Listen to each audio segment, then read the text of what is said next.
अस्सलाम वालेकुम, कैसे हैं आप सब लोग। आई होप कि आप सब ठीक होंगे और जहाँ पे भी होंगे खुश होंगे। आज की स्टोरी सुनाने से पहले आपसे रिक्वेस्ट है कि आप प्लीज़ चैनल को सब्सक्राइब कर लें, और अगर आपके पास भी स्टोरीज़ हैं तो आप मेरे व्हाट्सएप नंबर पर सेंड कर सकते हैं। वीडियो अच्छी लगे तो आप प्लीज़ मुझे अब कमेंट्स में आके ज़रूर बताएं। आज की स्टोरी एक थोड़ी सी लॉन्ग स्टोरी है जो मैं आपको सुनाने लगी हूँ। ये मुझे मलिक फरहान ने सेंड की है। आज तबीयत बहुत ख़राब थी, कुछ भी अच्छा नहीं लग रहा है। ना मुस्कुराने को जी चाहता और ना ही किसी से बात करने को। एक खौफ मुझे चारों तरफ से अपनी लपेट में लेने की बार बार कोशिश कर रहा है। मैं हिम्मत हारता जा रहा हूँ। मुझे यूँ फील होता कि जैसे मेरा वजूद आहिस्ता आहिस्ता टूट रहा है। मेरी आंखें बेनूर हो रही हैं और चेहरे की सुर्ख रंगत जर्दी माइल होती जा रही है। खिड़कियाँ दरवाजे सब बंद हैं। कमरा सिगरेट के धुएं से भरा पड़ा था। मैं देख रहा हूँ कि इस धुएं की तरह मेरा वजूद भी बिखरता जा रहा है। वो मुझे पकड़ लेगा, मुझे दबोच लेगा, मेरा गला दबा देगा, सांसों से मेरे वजूद को खाली कर देगा। वो सफ़ेद लिबास में है, बुजुर्ग सा आदमी है। सफ़ेद रंग और तीखे नकूश हैं, लेकिन आंखों में अजीब सी कशिश है। मैं इसकी आंखों का सामना करने से घबरा रहा हूँ। उसने मेरा घर रास्ते से देख लिया था और शायद उसी वक्त से मेरे घर में ही है, जब तक मेरे जिस्म में सांसें दौड़ रही हैं। इसे मेरे वजूद नहीं है, रूह की ज़रूरत है। मैं जीना चाहता हूँ। कोई इससे कहे कि वो मेरे घर से चला जाए, मुझे ज़िंदगी दे दे। जिस मकसद के लिए वो आया है वो पूरा होगा तो जाएगा। उसका ख्याल आते ही मैंने चीखना चाहा। अंधेरे कमरे में मेरी चीख गूंजी। मुझे अपनी चीख बहुत भयानक लगी, क्योंकि कई बार मेरी ही आवाज़ मुझे खौफज़दा करती रही। मैं बेबसी के आलम में बिस्तर पड़ा तड़पता रहा। खौफ और डर से मेरा तमाम वजूद पसीने में भीगने लगा। मजबूत हाथ हल्के से सिगरेट के बोझ उठाने से भी आजिज़ थे। मैं बिल्कुल निढाल हो चुका था। सफ़ेद कपड़ों में वो आदमी मुझे इंसान दिखाई नहीं दे रहा था, बल्कि मौत का फरिश्ता। वाकई वो मौत का एक फ़रिश्ता है।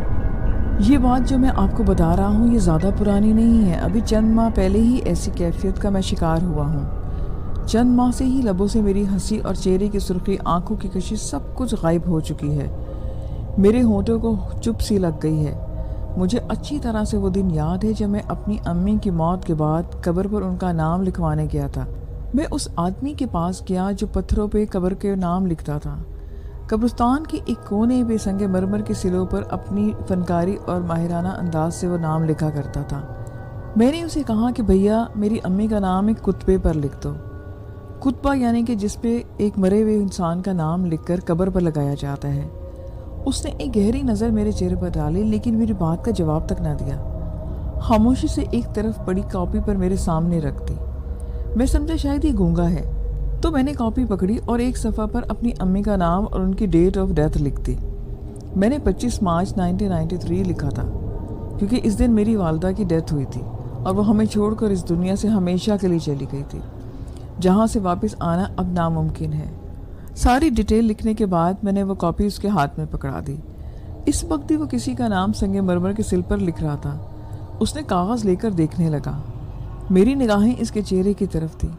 वो बहुत खूबसूरत था। आंखें बड़ी और मोटी सी थी। चेहरे की रंगत बहुत सुर्ख थी, लेकिन इन सब बातों के बावजूद भी उजड़ा उजड़ा सा था, ऐसे जैसे इस दुनिया की रौनकों से कोई सरोकार ही ना हो। उसके होठों पर सिर्फ खामोशी थी। इतने में अजान की आवाज़ सुनाई दी तो फ़ौरन वो अपना काम छोड़कर मस्जिद की तारीफ किया। मैंने महसूस किया कि इसे दीन से बहुत लगन है। तमाम अज़ार वैसे के वैसे ही बिखरे पड़े थे। मैं मुंतज़िर आंखों से इसका इंतज़ार करने लगा। साथ साथ आस पास की कब्रों पर लगे मैं कुतबे पढ़ने लगा। वक्त गुजारे का ये अच्छा तरीका था। कितने सालों साल पुराने थे और कई महीनों पुरानी कब्रें थीं। न जाने कब्रों को देखकर मुझे भी ये एहसास क्यों ना हुआ कि एक वक्त ऐसा भी था कि कब्रों में लेटे ये लोग भी हमारी तरह चलते फिरते, हंसते मुस्कुराते थे, लेकिन आज बिल्कुल खामोश हैं। मुझे तो बस उस लड़के का इंतज़ार था जो तकरीबन मेरी ही उम्र का था। इसके चेहरे पर खामोशी और चेहरे पर फीकापन ज़माने वाले से बिल्कुल अलग था। मैं इसके दिल में झांकना चाहता था, उससे पूछना चाहता था कि वो इस कदर खामोश क्यों है। क्या कोई उसे घरेलू परेशानी है और क्या वजह हो सकती है। نہ جانے کیوں میں اس کی یہ بات جاننا چاہتا تھا، حالانکہ میری اس سے جان پہچان نہ تھی اور نہ ہی اس سے قبل میں نے کہیں اسے دیکھا تھا۔ صرف اپنے کام سے میں اس کے پاس آیا تھا اور اس کے چہرے پر بکھری کہانی نے مجھے اس کے قریب سا کر دیا تھا۔ آدھے گھنٹے کے بعد وہ دوبارہ آیا۔ یہ آدھا گھنٹہ میں نے قبرستان میں گھوم کر قبروں کے کتبے پڑھ کر اور اس کے بارے میں سوچ کر گزار دیا تھا۔ اسے واپس آتا دیکھ کر میں بھی اس کی طرف بڑھنے لگا۔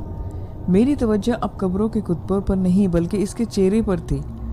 قریب جا کر میں نے مسکراتے ہوئے کہا کہ بھیا بہت پریشان ہو۔ ایک نڈھال اور کمزور سی آواز مجھے سنائی تھی کہ مسکراتے نہیں ہیں۔ اس کی اس بات نے ایک دم سے میرے ہونٹوں پہ ہنسی چھین لی۔ ایک خاموشی وہاں پھیلی رہی۔ تب مجھے احساس ہوا کہ اس کی یہ بات صحیح اور سچ ہے۔ قبروں میں لیٹے ہوئے انسان بھی خاموش ہیں، اور شاید یہ اس جگہ کا اثر تھا جس نے اس کی ایسی کیفیت بنا رکھی تھی۔ میں کچھ دیر خاموش بیٹھا رہا اور پھر واپس آ گیا۔ واپسی کے پار دھیان سے اس کے علاوہ کسی اور طرف جاتا ہی نہیں تھا۔ رات سگریٹ پیتے اور اس کے متعلق سوچتے میں نے گزار دی اور ایک فیصلہ کر لیا کہ میں اس سے دوستی کروں گا، کیونکہ اس کے دل میں کسی قسم کی کھوٹ یا لالچ نہیں ہے۔ نماز کا پابند اور وہ اچھا انسان ہے۔ سو میں دوسرے دن آفس سے چھٹی لے کر سیدھا اس کے پاس چلا گیا۔ اسے میری موجودگی کا ضرور احساس تھا، لیکن خاموشی کے ساتھ وہ اپنے کام میں لگا رہا۔ میں اس کے چہرے کے ساتھ ساتھ اس کے ہاتھوں کی مہارت کو دیکھنا چاہتا تھا۔ چند دنوں میں مجھ پر ایسا اثر ہوا کہ جب تک میں وہاں بیٹھا رہتا بالکل خاموش رہتا۔ ہنسنا تو دور کی بات، اونچی آواز سے اس سے میں بات بھی نہ کرتا۔ اندھیرے نے قبرستان میں ہولناکی پھیلا دی تھی۔ مجھے قبرستان سے ڈر اور خوف آنے لگا، لیکن جب میں اسے دیکھا تو وہ بھی ایک انسان جو اکیلا یہاں بیٹھا ہے۔ پھر میں کیوں ڈروں؟ تب میں نے اپنے اندر ایک حوصلہ پیدا کیا۔ بلب کی ہلکی سی روشنی میں وہ مسلسل اپنے کام میں بزی تھا۔ بھیا لگتا ہے کہ آج آپ کو بہت زیادہ کام ہے، کیا گھر نہیں جاؤ گے؟ میں نے بیٹھے بیٹھے اس سے پوچھا۔ میرا کوئی گھر نہیں ہے، میں یہاں ہی رہتا ہوں۔ اس کی اس بات پر مجھے ایک جھٹکا لگا اور میں خاموش ہو گیا۔ اسے تنہا چھوڑ کر میں گھر جانے کو جینا چاہتا تھا۔ ایک قدرتی محبت کے تحت خواہ میں اس کے پاس بیٹھا رہا۔ تب میں نے توجہ ایک کتبے کی طرف دلائی جسے میں ہر روز ایک درخت کے تنے کے ساتھ دیکھتا تھا، اور وہ بھی کام کرتے ہوئے بار بار اس کتبے کو دیکھتا۔ اس کتبے کو دیکھتے ہوئے میں محسوس کرتا کہ اس کی رنگت بدل جاتی ہے۔ میں نے بات کرنے کا سلسلہ بڑھاتے ہوئے کہا کہ بھیا میں ہر روز اس کتبے کو یہیں دیکھتا ہوں۔ لگتا ہے جس نے یہ کتبہ بنوایا ہے وہ یہاں سے لے کے جانا بھول گیا ہے۔ اس کتبے پر خالد نواز اور اس کے ابو کا نام نواز مرحوم لکھا تھا۔ میری بات سنتے ہی اس کتبے کی طرف اس نے دیکھا۔ میں نے محسوس کیا کہ ایک جھٹکا اسے لگا ہے۔ اس نے جواب نہ دیا۔ کئی لمحے اس کتبے کو وہ دیکھتا رہا، پھر خاموشی سے اپنے کام کرنے لگا۔ کافی دیر تک خاموشی پھیلی رہی۔ تب اس نے قبرستان کی ایک طرف دیکھا اور کام چھوڑ دیا۔ یوں کھڑا ہو گیا جیسے کوئی اہم چیز اسے دکھائی دی ہو۔ میں نے بھی اس سمت دیکھا جدھر وہ دیکھ رہا تھا، تو میں بھی چونک سا گیا۔ میرا وجود کانپنے لگ گیا۔ قبرستان میں کسی کا وجود دیکھ کر دل کو جھٹکے لگے، حالانکہ میری موجودگی میں اس قبرستان میں کوئی گیا نہ تھا۔ میری نظریں بھی اس سفید کپڑوں والے بزرگ پر تھیں جو آہستہ آہستہ بنا آہٹ کے ہمارے قریب آ گیا۔ ہمارے قریب پہنچ کر اس نے ایک گہری نظر اس لڑکے پر ڈالی اور اس کے بعد ویسی ہی نظروں سے وہ مجھے دیکھنے لگا۔ نہ جانے کیوں اس کو دیکھنے کا انداز مجھے اچھا نہ لگا۔ یوں لگا جیسے وہ کوئی انسان نہ ہو، کسی اور ہی دنیا کی مخلوق ہو۔ وہ بزرگ ضرور تھا، لیکن اس کے چہرے پر غضب کا روپ تھا۔ سرخ سیب کی مانند اس کی رنگت تھی، تیکھے نقوش تھے، اس کے سفید بال تھے اور سفید ہی اس نے کپڑے پہنے ہوئے تھے۔ ایسا لگتا تھا جیسے کہ وہ اللہ والی بستی سے آیا ہو۔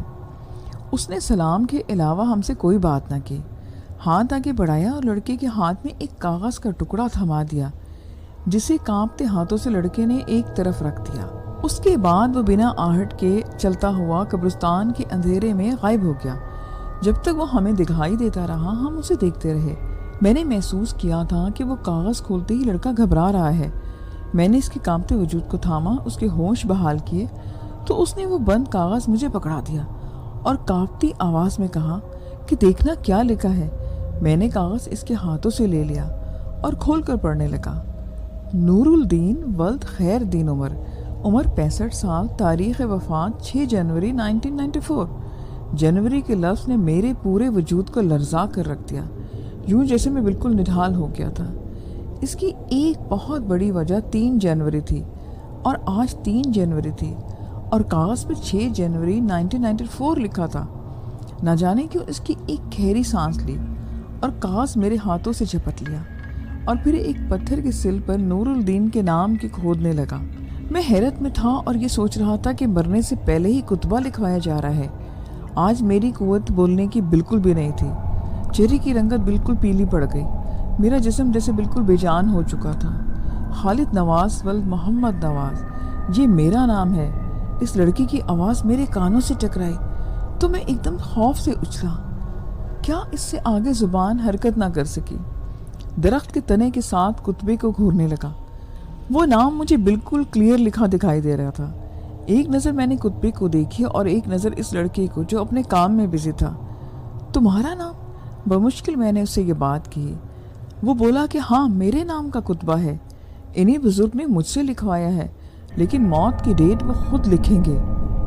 मुझसे बोलना अब तो मुश्किल हो रहा था। मेरा हलक बिल्कुल खुश्क होता जा रहा था। मैं उसके चंद लफ्ज़ों के बाद ही समझ गया था कि उसने अपना काम छोड़ दिया। शायद वो आज तमाम कहानी सुना देना चाहता था। वो समझ गया था कि मैंने इससे दोस्ती क्यों बढ़ाई थी। वो बोला कि भैया 3 माह कबल का वाक़या है। ये बुज़ुर्ग पहली दफ़ा मुझे कब्रिस्तान में दिखाई दिए थे। इस रात बहुत लंबा क़याम उन्होंने मेरे पास किया था। हालांकि मैं सरे शाम ही काम बंद करके दुनिया की रौनकों में खो जाया करता था। ये पत्थर तराश का नाम लिखना हमारी रोज़ी का सिलसिला है। मुझे इस बात से कोई गर्ज ना थी कि कौन मरा है, मुझे तो काम चाहिए था। इन बुज़ुर्गों ने मेरे पास क़याम के दौरान कहा कि कल तुझे एक कुतबा लिखने को दूंगा, मेरे काम के पैसे मुझे यहीं पड़े मिल जाएंगे। मैंने यहाँ तक नहीं सोचा कि ये बुज़ुर्ग कहाँ से आए हैं और रात के वक्त कब्रिस्तान में यहाँ क्या कर रहे हैं। इस तरफ मेरा ध्यान ही नहीं गया।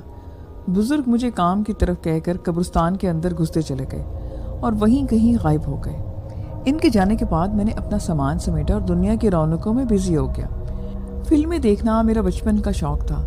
हर नई फिल्म में पहले ही रोज़ देख लिया करता था। गानों का भी बहुत शौकीन था। इस कदर के एक रोज़ मैंने टेप रिकॉर्डर यहाँ अपने पास कब्रिस्तान में रख लिया था, लेकिन किसी ने सख्ती से मना कर दिया कि ये कब्रिस्तान है, यहाँ गाने सुनना अच्छा नहीं।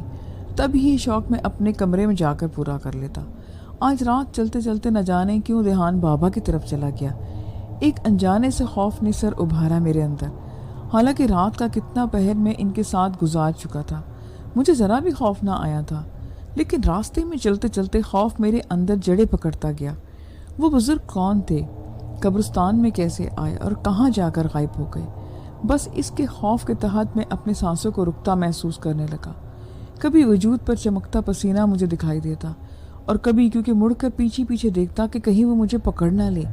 लेकिन मैंने फिल्म भी ना देखी थी। आज कमरे में पहुंचते ही मुझे ठंडे पसीने आने लगे।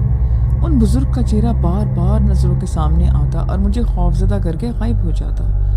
रात के किसी पहर मैंने महसूस किया कि बुखार की हिद्दत मेरी बढ़ती जा रही है। मेरा वजूद निढाल होने लगा। सुबह जब उठा तो काम पर जाने के बजाय मैं डॉक्टर के पास गया। 104 बुखार था। ये लफ्ज़ सुनकर मैं काम किया। डॉक्टर ने मुझे आराम करने को कहा और मैं आराम करना चाहता था, लेकिन वापसी पर बुजुर्ग की बात याद आई कि वो आज किसी का नाम देने वाले थे। मुझे पैसों की हवस दिल में उभरी तो बुखार की परवाह किए बगैर कब्रिस्तान जा पहुंचा। तमाम दिन फारिग ही रहा, बुजुर्ग ना आए। दरख्त के साए तले में लेटा रहा और शायद सो भी गया, क्योंकि जब मेरी आंख खुली तो सूरज अपनी लंबी मुसाफत के बाद ग़ुरूब हो चुका था। सूरज डूबने के साए फैलने लगे। हो सकता है कि बुजुर्ग का इंतज़ार किए बिना ही वो वापस चले गए हों, लेकिन मेरे वजूद में अब इतनी हिम्मत भी नहीं थी कि मैं उठकर बैठ जाता। चलना तो बहुत दूर की बात थी, मेरा बैठना भी मुश्किल हो रहा था। अब अंधेरा फैलने लगा, ऐसे जैसे कब्रिस्तान पे कोई काली चादर फैला दी गई हो। कुदरती तौर पे मेरे अंदर एक अजीब सा खौफ आने लगा।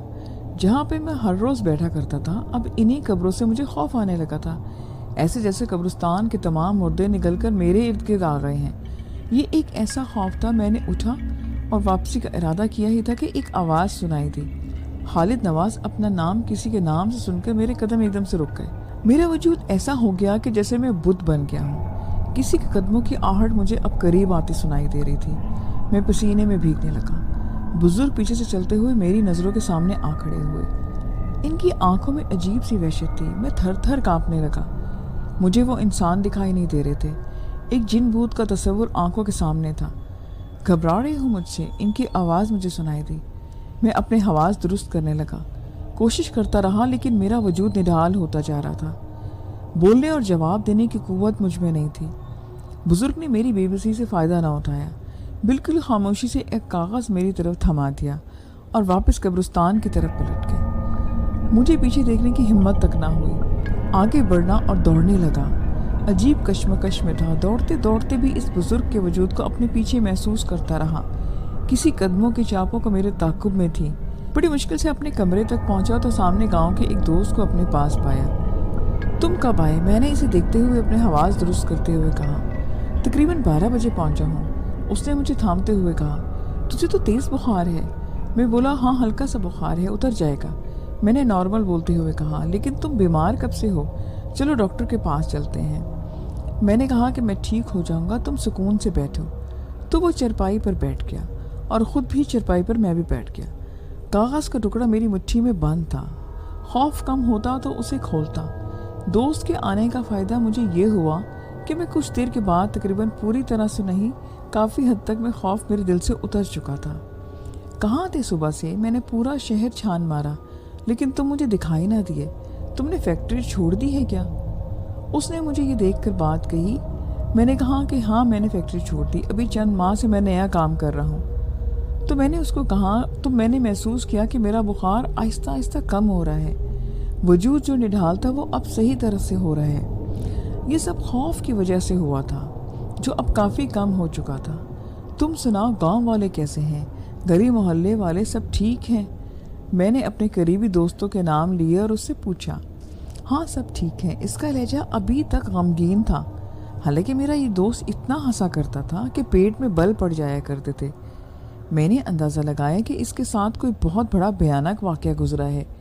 مجھے صحیح بات بتاؤ کہ تم شہر میں کیوں آئے ہو؟ اس بار میں بالکل سیریس ہو کر پوچھ رہا تھا۔ کیا گاؤں میں یا تمہارے گھر میں کوئی پریشانی ہے؟ نہیں، میرے گھر میں کوئی پریشانی نہیں، وہ تمہارے گھر۔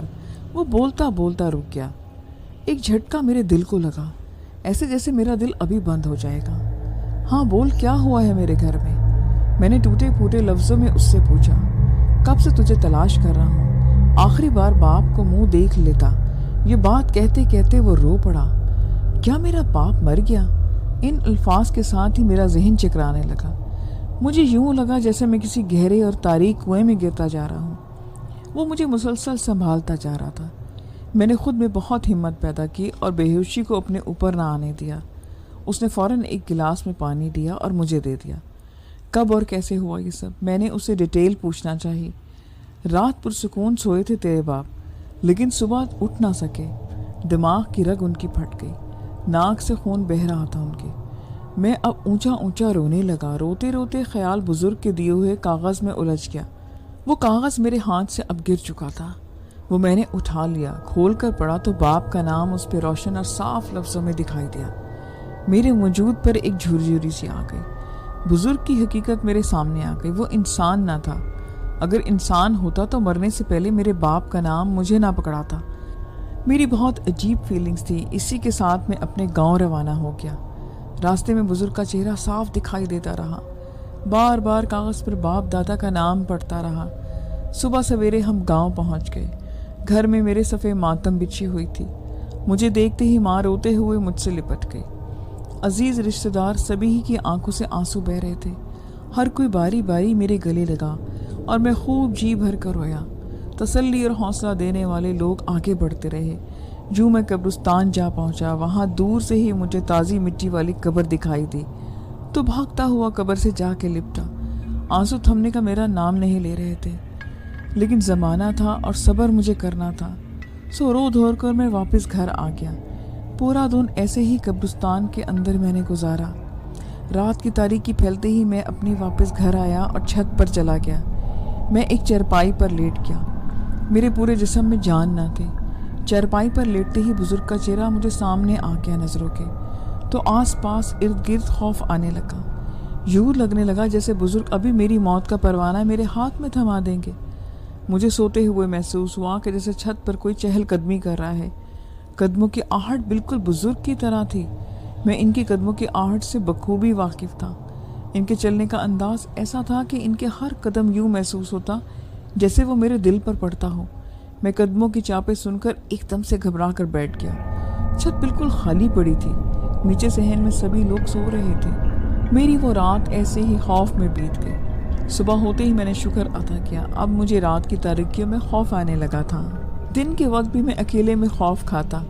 यूं लगता जैसे मौत मेरे ताक़ुब में है और मैं इनकी कैफियत से भागना चाहता हूँ। मैं जितने दिन गांव में रहा इसी कैफियत से दो चार रहा। इसके बाद मैं दोबारा अपने शहर आ गया। कमरे में एक पल भी मुझे सुकून ना मिलता। दीवारों खिड़कियों के दरवाज़ों में से बुजुर्ग का अक्स उभरता दिखाई देता तो खौफ से मैं कांप जाता, लेकिन फिर दिल को तसल्ली देता कि अभी तो मैं जवान हूँ, खामखा इस कदर खौफज़दा और डर रहा हूँ। इस सोच के तहत मैं खुद में हौसला पैदा करता और काम पर चला गया। कब्रिस्तान से बाहर ही खड़े होकर तमाम कब्रिस्तान का मैंने जायज़ा लिया कि बुजुर्ग तो नहीं है। इसके बाद मैं अपने काम पर बैठ गया। औजार का थैला एक जगह पर से निकाला और उसे खोला और सामने फैलाकर निकालने लगा तो मेरे हाथ कागज़ों से टकराए। दिल को एक झटका लगा, पूरा मेरा वजूद लर्जा। लेकिन जब हाथ बाहर निकाला तो हाथ में नोट थे, बिल्कुल नए नोट। बुजुर्ग की बात मुझे याद आ गई, तुम नाम लिखो पैसे तुम्हें मिल जाएंगे। कई लम्हे में इन नोटों को देखता रहा। उसके बाद अपने बाप का नाम का कुतबा में बनाने लगा। अजान की आवाज़ सुनाई दी तो कदम खुद ब खुद मस्जिद की जानिब उठने लगे। मैंने नमाज अदा की और नए नए तमाम नोट मस्जिद के गले में डाल दिए। इस वाक़े के बाद मेरे लबों से मुस्कुराहट ख़त्म हो गई। दुनिया की रौनकों को मैं भूलता चला गया। नमाजों में मुझे इंटरेस्ट पैदा होने लगा। फिल्में, गाने, सबको मैंने छोड़ दिया। चंद दिन ऐसे ही गुजर गए कि एक रात फिर बुजुर्ग कब्रिस्तान के एक गोशे से चलते हुए मेरे करीब आ गए। इन्हें एकदम अपने सामने पाकर मेरे वजूद में एक खौफ की लहर दौड़ने लगी। मेरा वजूद कांपने लगा। चलते चलते वो मेरे करीब आए और कांपती ज़ुबान में मैंने इन्हें सलाम किया। उन्होंने भी जवाब दिया। उसके बाद एक नाम मेरे हाथ में पकड़ाकर वो चल दिए। एक दफ़ा मेरा दिल फिर लरजने लगा कि कहीं ये मेरा नाम या मेरे घर वालों का नाम ना हो। इसे खोलने की मुझ में हिम्मत ना थी, लेकिन मैंने फिर हिम्मत करना पड़ी। नाम अनजान सा था, लेकिन मौत की तारीख 2 दिन के बाद की थी। दूसरे दिन बुजुर्ग के दिए हुए नाम का कुतबा मैंने तैयार करके एक जगह छुपा दिया ताकि मैं ये देख सकूं कि इसमें कहाँ तक हकीकत है। 2 दिन गुजरने के बावजूद कोई भी जनाजा कब्रिस्तान में ना आया, लेकिन सोच आई कि ये नाम गलत दिया गया है। न जाने क्यों दिल को सुकून सा नसीब होने लगा। मैंने महसूस किया कि बुजुर्ग की हर बात दुरुस्त नहीं है। अगर सही होती तो कब्रिस्तान में जनाजा आता। मैं आज पुरसुकून बैठा था। दिल की धड़कनें भी मेरी रूटीन पर थी और चेहरे पर मौत की वहशत भी ना थी। लेकिन तीसरे दिन एक गाड़ी मेरे करीब आकर रुकी। इसमें एक नकाब पोश औरत और एक पतलून में बुजुर्ग मेरे सामने क्लीन शेव में जो आदमी था। वो चंद लम्हों तक आपस में बातें करते रहे। मेरी नज़रें इन पर जमी हुई थी। आदमी ने जेब से पॉकेट डायरी निकाली, इस पर कुछ लिखा और गाड़ी का दरवाज़ा खोलकर मेरे पास आया और बोला कि एक कुतबा आपने लिखना है और शाम तक मिल जाना चाहिए। मैंने कहा कि मिल जाएगा, तो उसने कागज़ मेरे हाथ में पकड़ा दिया। कागज़ हाथ में पकड़ते ही एक झटका मुझे लगा। मेरा जिस्म लर्जा। अगर हवास कायम न रखता तो हो सकता है कि कागज़ हाथ की गिरफ्त से निकलकर हवा की दोष पर उड़कर कहीं चला जाता। कागज़ पर वही नाम तहरीर था, वही डेट तहरीर थी जो बुजुर्ग ने मुझे लिखवाई थी। आपका कुतबा तैयार है। मेरे इन अल्फाज से वो उछला जैसे उसे करंट लगा हो। क्या वो एकदम बहुत घबरा के बोला। तो मैंने झूठ का सहारा लिया और कहा कि कोई शख्स ये नाम देकर चला गया था। साथ ही वो सिल निकाली जिसे कि मैंने छुपा कर रखी हुई थी और इसके सामने कर दी। कई लम्हों तक वो एकदम से कुतबे को देखता रहा, फिर जेब से पैसे निकाल कर मुझे पकड़ाते बोला कि इसे गाड़ी में रख दो। तो मैंने वो कुतबा उसकी गाड़ी में रख दिया और गाड़ी लम्हों में मेरी नज़रों से गायब हो गई। इस वाक़े के बाद मुझे पूरा यकीन हो गया कि कब्रिस्तान में आने वाला बुजुर्ग इंसान नहीं है, जिन भूत भी नहीं है, बल्कि वो मौत का फरिश्ता है। इस लफ्ज़ से मैं लरज़ उठा और फिर उठकर तमाम कब्रिस्तान घूमा। एक एक कब्र को मैंने चेक किया कि कहीं कोई कब्र ऐसी तो नहीं जिसमें शिगाफ पड़ा हो और बुजुर्ग वहाँ से रहता हो, लेकिन कोई ऐसी बात दिखाई ना दी जो मेरे दिल को तसल्ली देती। इस वाक़ये ने मुझे दुनिया वालों से बिल्कुल ही जुदा कर दिया مجھے دنیا کی رونق اب پھیکی لگنے لگی۔ لوگوں کو مسکراتے چہرے کہہ کے مجھے عجیب لگتے اور میرا دل چیخنے کو چاہتا۔ ہر طرف مجھے اپنی موت یاد آتی، جو کسی وقت بھی کسی لمحہ بھی ہمیں پکڑ سکتی ہے۔ اس کے بعد ہر دوسرے تیسرے دن وہ بزرگ آتے اور کاغذ میرے ہاتھ میں تھما کر واپس اندھیرے میں غائب ہو جاتے۔ مجھے اب ان سے خوف نہ آتا تھا، اپنے اپنے دکھائی دینے لگے تھے، ایسے جیسے ان سے میرا پرانا ناتا ہو، رشتہ ہو۔ کئی بار کوشش کی کہ ان سے پوچھوں، لیکن انہوں نے کبھی مجھے اس بات کی اجازت نہیں۔ اسی طرح سے وقت گزرتا گیا۔ ایک رات وہ روٹین میں آئے اور میرے ہاتھ میں کاغذ پکڑا دیا۔ کاغذ ہاتھ میں پکڑتے ہوئے میں انہیں جاتا دیکھتا رہا۔ جب وہ چلے گئے تو کاغذ کھولا تو خود زمین میں دھستا محسوس ہوا، ایسے جیسے کہ وہ زمین پھٹ رہی ہو، اس میں دراڑیں پڑ رہی ہوں۔ اس کاغذ پہ میرا اور میرے باپ کا نام لکھا تھا۔ کاغذ میرے ہاتھ سے گر کر کھسکنے لگا۔ میں بت بنا اس کاغذ کو دیکھتا رہا، خود کو مروں میں شمار کرنے لگا، ایسے جیسے اس قبرستان میں میری قبر کھودی جا رہی ہو۔ ایک مرتبہ پھر بخار کا زور ہوا، میرا جسم بھوچل اور بے جان ہو گیا۔ ڈاکٹر سے دوا لینے کے باوجود بھی میری طبیعت نہ سنبھلی۔ وہ کاغذ مجھے اڑتا لہراتا دکھائی دیتا رہا۔ کئی دن تک میں بستر مرگ پر پڑا رہا۔ ایک رات بزرگ میرے کمرے میں چلے آئے۔ انہیں دیکھتے ہی ایک بھیانک چیخ میرے منہ سے نکلی کہ انہوں نے اپنے ہاتھوں کا دباؤ میرے ہونٹوں پر ڈال دیا۔ میری آواز میرے حلق میں دب کر رہ گئی۔ میں نے محسوس کیا کہ ان کا ہاتھ نرم نہ تھا، سخت تھا، کسی چٹان کی مانند۔ صبح قبرستان آنا، کئی نام ادھر رکھ دیے ہیں۔ انہوں نے یہ بات اپنی آواز میں کہی اور کمرے سے باہر نکلتے نہ جانے کہاں غائب ہو گئے۔ میں رات بھر سویا نہ تھا۔ موت کی خاموش اور خوف سے میری نیندیں اڑ چکی تھی۔ مرنے سے پہلے ہی میں مر چکا تھا۔ دوسرے دن قبرستان آیا تو چند ایک نام مجھے ایک جگہ پڑے ملے۔ ان ناموں کی کریکشن اس وقت ہوئی جب کوئی گاڑی پر، کوئی موٹر سائیکل پر اور کوئی رکشہ سے اتر کر مجھے پکڑتا رہا۔ میں ان ناموں کے پاس پڑی پرچیوں سے ملاتا تو وہی سب کچھ لکھا ہوتا جو میرے پاس پہلے سے موجود تھے۔ نہ جانے کیوں مجھے اپنی سانسوں میں ہر لمحہ کھچاؤ سا محسوس ہونے لگا تھا۔ ایسا لگتا تھا جیسے کوئی انجانی طاقت میری سانسوں کو کھینچ رہی ہے، مجھے موت کی جانب مسلسل دھکیل رہی ہے۔ ہر وقت، ہر لمحہ موت کا سایہ اپنے قریب پاتا۔ جو نام مجھے اب کی بار ملے تھے میں نے لکھ دیے۔ پھر اپنا نام بھی میں ایک سل پر تراشنے لگا۔ یہ کوئی نہیں جانتا کہ اپنا نام لکھتے وقت میری کیا حالت تھی، لیکن ایک تسلی تھی کہ موت کی ڈیٹ نہیں تھی، صرف میرا اور میرے باپ کا نام تھا۔ اس تسلی کے تحت ہاتھ پاؤں میرے چلتے رہے۔ کچھ دن گزر گئے، بزرگ میرے پاس آئے۔ آج ان کے ہاتھ میں کوئی کاغذ نہ تھا۔ مجھے لگتا تھا کہ وہی چہل قدمی کر رہے تھے۔ کئی لمحے تک میں انہیں دیکھتا رہا۔ جب وہ واپس مڑنے لگے تو میں ان کے تعاقب میں ان کے پیچھے چلنے لگا کہ وہ ایک دم سے رکے۔ جو ہی مڑ کر دیکھا تو جیسے ہوش سے اڑ گئے۔ ان کی آنکھوں میں ایسی تپش تھی جیسے برداشت کرنا معمولی کام نہ تھا۔ آج پہلی مرتبہ انہیں اس قدر غصے میں دیکھا تھا۔ مجھے اپنی غلطی کا شدت سے احساس ہوا۔ مجھے ان کا تعاقب نہیں کرنا چاہیے تھا، لیکن دماغ کی سوچ میں نے ہونٹوں کو حرکت دی اور بکھرے لفظوں سے ان سے پوچھا، میری موت کی تاریخ مجھے بتا دی۔ ایک سخت الفاظ مجھے سنائی دیے، میں خود لکھ دوں گا۔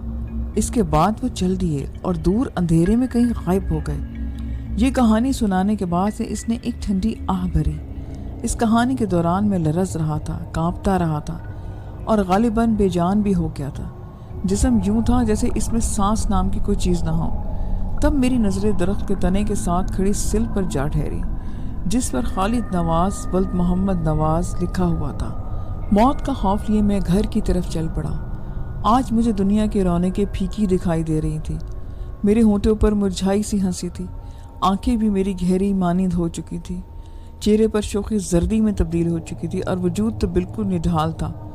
آج رات آنکھوں میں میری بیت گئی، سوچتے گزر گئی۔ کبھی بزرگ کا چہرہ نظروں کے سامنے آ کر خوفزدہ کرتا اور کبھی خالد کا معصوم زدہ چہرہ روتے ہوئے مجبور کرنے لگتا کہ جس کا نام مردوں میں شمار کر گیا تھا۔ موت کا پروانہ اسے مل چکا تھا، لیکن آخر وہ قبرستان میں گھومنے اور روپوش آنے والے بزرگ کون ہیں؟ ان کا کس مخلوق سے تعلق ہے؟ اس سوال کے نقطے پر آ کر میرا دماغ رک سا جاتا کہ آگے کی خبروں سے کس طرح سے میں واقف ہوں۔ آفس کے بعد میرا ٹھکانہ قبرستان ہوتا۔ تاریک راتوں کی تنہائیوں میں اس کے پاس میں بیٹھا رہتا اور اسے دیکھتا رہتا۔ ایک رات اس نے مجھ سے کہا کہ بھیا آج میرا دل ڈوب رہا ہے، यूँ लग रहा है कि जैसे सांसें मेरे वजूद पर भारी हो रही हैं। दिमाग बोझल है और किसी अनजाने दबाव में गिरफ्तार है। सुबह से मैं एक बार अंधेरे में कई दफ़ा आंखें महसूस कर चुका हूँ, ऐसे जैसे सूरज के सामने गहरे स्याह बादल छाते हैं और उठते रहते हैं। मैं इसकी बातें सुनकर आसमान की तरफ देखने लगा। आसमान तो बिल्कुल शफाफ था। सितारों के कई झुरमुट पहले दिखाई दिए। बादल का कोई भी आवारा टुकड़ा भूला बिसरा दिखाई ना दिया। मैंने कहा कि खालिद, ये तुम्हारा वहम है और कुछ नहीं है। लेकिन वो खलाओं में घूरता हुआ दिली और खोखलेपन से बोला, भैया किसी का बोझ मुझ पर बढ़ता जा रहा है। मैंने इसे छुआ तो महसूस हुआ जैसे इसका जिस्म बर्फ में ढका हुआ है। फौरन सड़क पर आया और रक्षा रुकवाया, इसे हॉस्पिटल लेके आया। इस पर नींद बेहोशी का दौरा था जो बढ़ता जा रहा था। डॉक्टर्स को भी इसकी बीमारी समझ में नहीं आ रही थी। एक डॉक्टर की आवाज़ सुनाई दी, इसे किसी किस्म की बीमारी नहीं है, ये मौत की गिरफ्त में है। ये लफ्ज़ सुनते ही मेरा दिमाग चकराने लगा, आंखों के आगे अंधेरा फैलने लगा। मेरी समझ में कुछ नहीं आ रहा था कि मैं क्या करूं। बार बार इसके बेड के पास जाता, इसकी हालत ठीक होने के बजाय बिगड़ती जा रही थी। आंखें खुली अब बंद हो गई थी। मैं भागते हुए हॉस्पिटल से बाहर निकला, रिक्शा पकड़ा और कब्रिस्तान जा पहुंचा। मैं कुछ देखना चाहता था। वहां दूर से ही मुझे दरख्त के साथ वाले वो सफ़ेद बुजुर्ग दिखाई दिए। वो खालिद नवाज के कुतबे पर कुछ लिख रहे थे। मैं इन्हें देखता रहा। कई लम्हे तक वो तने के पास बैठे रहे, फिर उठे और दूर अंधेरों में जाकर गायब हो गए। मेरे दिल की धड़कनें तेज हो गईं। सांसें इस कदर बेतरतीब थीं कि जैसे कोसों दूर से आ रही हों। फिर अपने आप को मैंने दिलासा दिया। मैंने हौसला पैदा किया और बोझल कदमों के साथ दरख्त के तने के करीब चला आया। कुत्ते पर 8 फरवरी 1994 लिखा हुआ था। मेरा दिमाग चकरा सा गया। कलाई पर बंधी घड़ी देखी और तारीख देखी। 7 फरवरी था और वक्त तकरीबन 11:15 बजे का था। उफ खुदाया, सिर्फ पौन घंटा खालिद की ज़िंदगी बाकी बची थी। मैं हिलने जुलने से माजूर हो चुका था। अपना आप भूल गया कि मैं कहाँ हूँ। मेरा अपना वजूद मुझ पर भारी हो गया। सांसों का कुचाए बढ़ता गया। दरख्त के तने के साथ ही चकरा कर मैं गिर पड़ा। होश आया तो फजर की अजानें हो रही थी। घड़ी पर नज़र दुराई तो 8 फरवरी दिखाई दिया। मेरा दिल कांप रहा था। मेरी आंखें बहने लगी। खालिद का मासूम चेहरा मेरी नज़रों के सामने घूमने लगा। चंद माह का साथ आंसुओं में बहने लगा। डगमगाते कदमों के साथ मैं मस्जिद जा पहुंचा। वहां गिड़गिड़ा कर खुदा से इसकी ज़िंदगी की दुआ की, इसलिए कि वो मेरी जान बन गया था। दुनिया में मुझे वो बहुत अजीज था। वही अपना दिखाई देता था। उसकी सूरत मेरे दिल में बसी हुई थी। नमाज से फारिग होकर मैं हॉस्पिटल जा पहुंचा। खालिद का बेड खाली था। एक झटका मेरे दिल को लगा। मैं जान गया कि वो कहाँ है। किसी से पूछना पागलपन था। जिस्म मेरा बेजान था। बोझल कदमों से मैं मुर्दा खाने की जाने पड़ने लगा। मुझे किसी का होश ना था, सिर्फ इसका मुर्दा चेहरा आंखों के सामने था। मैं डगमगाते कमरों से आगे बढ़ने लगा। मेरे कंधे पर किसी ने हाथ रखा। मैं चौंकते हुए पीछे देखा तो एक बुजुर्ग थे। इस बेड वाले मरीज को तुम लेकर आए थे? उन्होंने गमज़दा लहजे में मुझसे पूछा। हाँ, मैं ही लेकर आया था, मैंने रोते हुए कहा। फिर लावारसों की तरह क्यों छोड़कर चले गए? इस बार इनका लहजा सख्त था और मेरा बाजू खींचते हुए एक तरफ को ले गए। दूर, बहुत दूर बरामदे में स्ट्रेचर पर कोई सफ़ेद चादर के नीचे लेटा दिखाई दिया। इसे देखते ही मैं जान गया कि यह खालिद है। मैं बेजान सा होकर लड़खड़ा गया। उस बुजुर्ग ने मुझे दिलासा दिया तो मैं बोझल बोझल चलता स्ट्रेचर के करीब पहुंचा। हिम्मत नहीं हो रही थी कि इसका मुंह सफ़ेद चादर से हटाऊं। बुजुर्ग ने यह काम मुझे करके दिखाया। इसका चेहरा मुझे दिखाई दिया। वो बिल्कुल मुर्दा रंगत था। ऐसे लगा जैसे मीठी नींद सो रहा है। मैं इसके ऊपर झुक गया और इसे झंझोड़ने लगा, लेकिन कोई फ़ायदा ना हुआ। इसे शायद मेरी चीखें सुनाई नहीं दे रही थी। शायद मेरी आंखों के आंसू भी देख नहीं पा रहा था। कई लम्हे बीत गए कि बाबा की आवाज़ सुनाई दी, बेटा कब तक यहाँ इसे रखोगे? जहाँ ले जाना है ले जाओ। बाबा ने दुरुस्त कहा। वो लावारिस तो ना था। घर में इसकी माँ और भाई बहन भी थे। मैंने एम्बुलेंस का इंतज़ाम किया। इसके मुर्दा वजूद को एम्बुलेंस में लिटाया और एम्बुलेंस चल पड़ी। इसके गांव को मैं जानता था, इसलिए अपने गांव शहर के तमाम रास्ते मुझे आगाह करके गया था। बहुत बड़ा गांव ना था, इसका घर ढूंढना मुश्किल होता। एम्बुलेंस कब्रिस्तान के करीब से गुजरने लगी तो मैं चीख उठा, प्लीज़ रुको। ड्राइवर की गाड़ी रोकना पड़ी। मैं दीवानों की तरह कब्रिस्तान भागा। درخت کے تنے سے لگے کتبے کو اٹھایا اور گاڑی میں لے آیا۔ گاڑی دن بھر سفر کرتی رہی۔ سورج ڈھلنے سے پہلے ہی ایمبولینس اس کے گاؤں پہنچ چکی تھی۔ جو بھی لاش دیکھتا اس کے گھر والوں کو بتانے بھاگ جاتا۔ وہاں قیامت کا منظر تھا۔ چیخوں سے فضائیں گونجنے لگیں، آنسوؤں سے زمین تر ہونے لگی۔ ہر کوئی اس کا موت کا سبب پوچھتا، لیکن میں خاموش رہا۔ رات بھر خالد نواز کی میت گھر میں رہی اور رات کو ہی میں نے تمام ڈیٹیل گاؤں والوں اور گھر والوں کو بتا دی اور وہ کتبہ میرے سامنے کر دیا جو اس نے اپنے ہاتھوں سے خود تیار کیا تھا۔ لوگوں کے دل پھٹنے لگے، ہر آنکھ بھیگی ہوئی تھی۔ دوسرے دن اسے دفن کر دیا گیا۔ اس کی قبر پر کتبہ میں نے اپنے ہاتھوں سے لگا دیا تھا اور آج 9 فروری تھی۔ اسے مرے ہوئے ایک دن گزر چکا تھا کیونکہ قبر پر موجود سل یہی بتاتی تھی۔ میں خالد نواز کا کسی صورت بھول نہیں پا رہا۔ ہر وقت ہر لمحہ اس کی صورت آنکھوں کے سامنے آ جاتی ہے۔ مجھے قبرستان سے خوف آنے لگا ہے، اس جگہ سے خوف آنے لگا ہے جہاں رات کی گھڑیاں اس کے پاس بیٹھ کے گزارتا تھا۔ کئی دن بیت گئے، میں قبرستان نہ گیا۔ آج نہ جانے کیا ہوا کہ قدم خود بخود قبرستان کی جانب اٹھنے لگے۔ مجھے یوں لگتا تھا جیسے کوئی مجھے کھینچتے ہوئے قبرستان کی طرف لے کے جا رہا ہے۔ رات کی تاریکی پھیلی ہوئی تھی، سڑک پر اکا دکا گاڑیاں چل رہی تھیں۔ میں مدہوشی کے عالم میں قبرستان کی جانب بڑھتا جا رہا تھا۔ قبرستان سے باہر مجھے وہی بزرگ درخت کے تنے کے ساتھ دکھائی دیے۔ انہیں دیکھتے ہی ایک لرزہ میرے وجود پر آ گیا۔ میں نے محسوس کیا کہ وہ ہاتھ کے اشارے سے مجھے اپنے پاس بلا رہے ہیں۔ میں کانپنے لگا، میری سانسیں اکھڑنے لگی۔ میں مجسمہ بنا اتنے دیکھتا رہا۔ ان کی آنکھوں میں شعلے ابھر رہے تھے۔